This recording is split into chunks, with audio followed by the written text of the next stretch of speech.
About tonight is our participation in the Occupy movement in the U.S., some of which was more exciting, some of which was less exciting.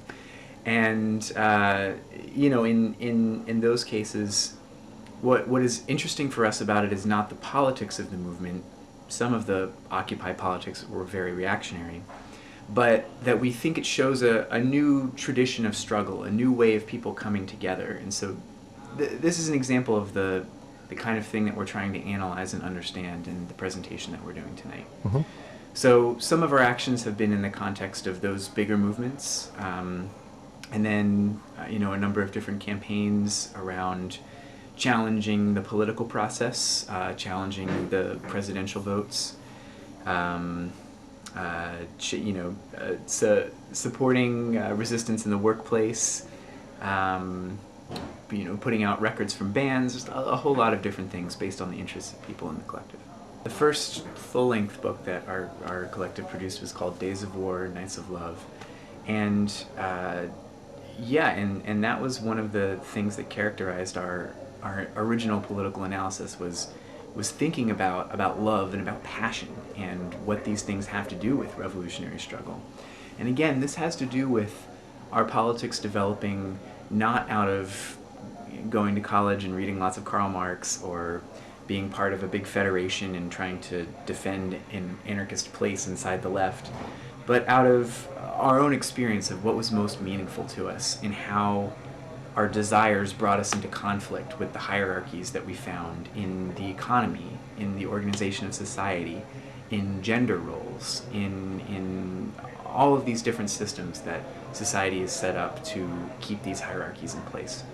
So love and passion is one of the most important things that makes life meaningful and makes struggle meaningful, that gives us the energy and gives us the encouragement to keep fighting. And so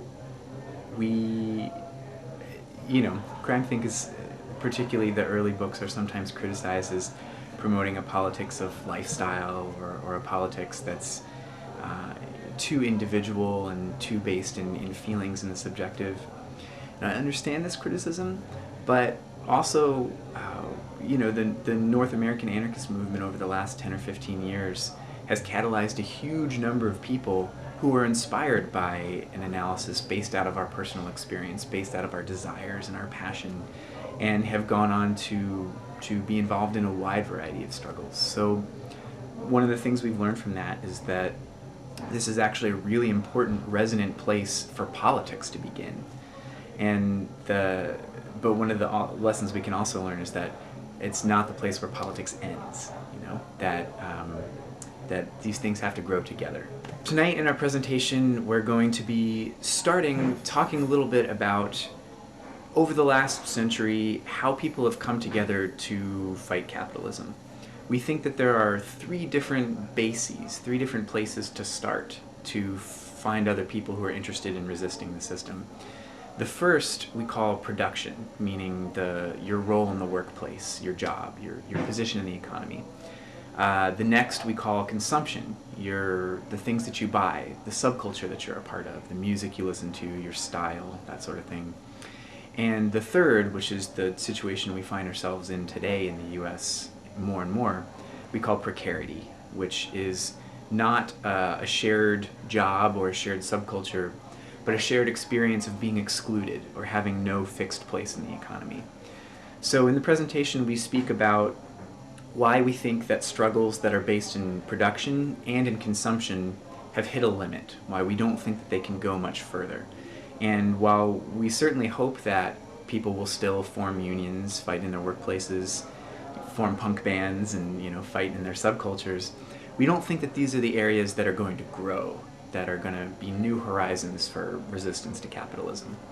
So we focus on talking about precarity and the way that the economic changes of the last century have created a new situation where we can't rely on the old compromises that previous generations made to preserve a place in the economy. So we talk a little bit about the kinds of labor that we do today in the new precarious economy. And then we talk about some of the ideas we have about resistance. So first, in terms of thinking about who is going to resist and how we're going to find each other, we think more and more it's going to be struggles outside of the workplace, outside of college campuses, outside of the traditional places that people have come together, based in people across the continuum of society who feel vulnerable, feel like they don't have a fixed place in the economy. In terms of the actions that people will take, we talk about some of our experience with different social movements, the ways that certain tactics hit a wall, and the ways that when people moved from just holding signs or just trying to defend their position in the economy into actually interrupting the economy, that these are some of the struggles, particularly in Oakland and in Montreal, that were able to go further and create new possibilities for resistance. In terms of an overall strategy for how these different struggles can link together, we don't think that the old leftist model of winning small reforms bit by bit is going to work anymore, because in many cases the capitalists and the politicians who we would demand those reforms from aren't even capable of granting them. So we actually think that that revolution might be more realistic than reform. So our goal is not just to win small victories, but to create a new way of fighting, to create a new precedent for struggle by experimenting with tactics that can spread and become contagious. And so that leads into the last question, which is what's the role for anarchists in this? And we think that anarchists have an important role to play, not as a vanguard or as at the center of a struggle against capitalism, but as people who are willing to expand our sense of what's possible, to challenge the boundaries that we set around tactics and in movements and around struggle, and also to create a new sense of what's legitimate, what we feel like we have a right to do.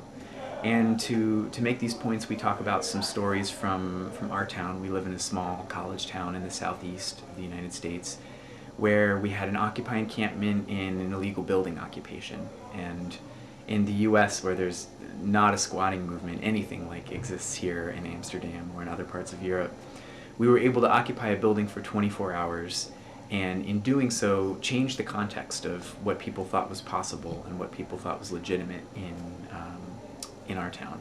So we hope that from this analysis and from some of these stories that it'll start some conversations, and we also want to learn about the struggles happening here in the Netherlands and see what people are doing. When the Occupy movement kicked off in New York City with Occupy Wall Street, there were anarchists who were involved from the beginning, along with a wide variety of other people. But it was that original anarchist influence that was one of the reasons why things like consensus decision making and refusal to participate in any political party, why these were fundamental principles of the movement. So when Occupy became very popular and spread all over the country, there were over 400 encampments at the high point. For me, in the town where I live, the anarchists in town got together and discussed, how do we want to relate to this movement? We don't agree with all of the politics or all of the reforms that some people want to win through it, but we recognize that it's a genuinely social movement, that there's energy, there's potential there. So we decided to hold the first assembly, to put up the flyers and call for it. And so in our town, anarchists participated from the beginning. And in doing that, we were able to influence the direction, to challenge some of the ideas, for example, that there has to be a nonviolent statement for every group that limits the tactics that are available to people participating in the movement, and also rejecting the idea that we need to apply to police for a permit to have an encampment or to have a march, things like that. So this was different in different cities, depending on who was participating, depending on the influence of anarchists, depending on the influence of liberals who were more interested in collaboration with police or nonviolence. So the Dear Occupiers pamphlet came a few weeks into the Occupy movement as a way of offering some of the lessons that we learned from our participation in other social movements, in hopes of influencing the conversation, not just in the places where we were already participating, but across the country. And kind of to our surprise, it circulated very widely. It became very popular on the internet. It was, unknown thousands of copies were printed and distributed in different occupations.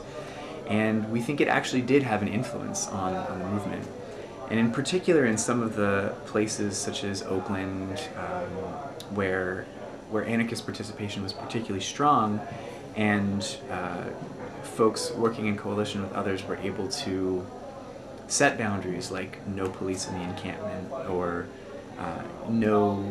not participating in the non-violence discourse that limits our ability to resist. Those were some of the places where the Occupy movement was actually more successful, where it didn't just die after the initial eviction or after people ran out of steam when it got too cold, things like that. So at the same time, there was backlash. There was some strong backlash from liberals and progressives who are very invested in the language of nonviolence. Some people like Chris Hedges, who is a liberal radical journalist who wrote an article called "The Cancer of Occupy," in which he talks about the Black Bloc as a force like a virus that's destroying the Occupy movement from within. And and other writers who are prominent on the left in the U.S. who cited the Dear Occupiers pamphlet as an example of a screed defending violence and things like this. And of course, if you've read the pamphlet, the objective is not to promote violence. The objective is to figure out how we can work together with a diversity of tactics without limiting each other in how we can resist, making sure that we're supporting each other and not stabbing each other in the back by collaborating with police or creating divisions that make us all weaker. So we've continued writing back and forth. Some of the literature that we have here tonight addresses this. And in fact, one of the members of the collective had a public debate with Chris Hedges, this journalist, about the Black Bloc and tactics in the Occupy movement just before we left to come on this tour a few weeks ago.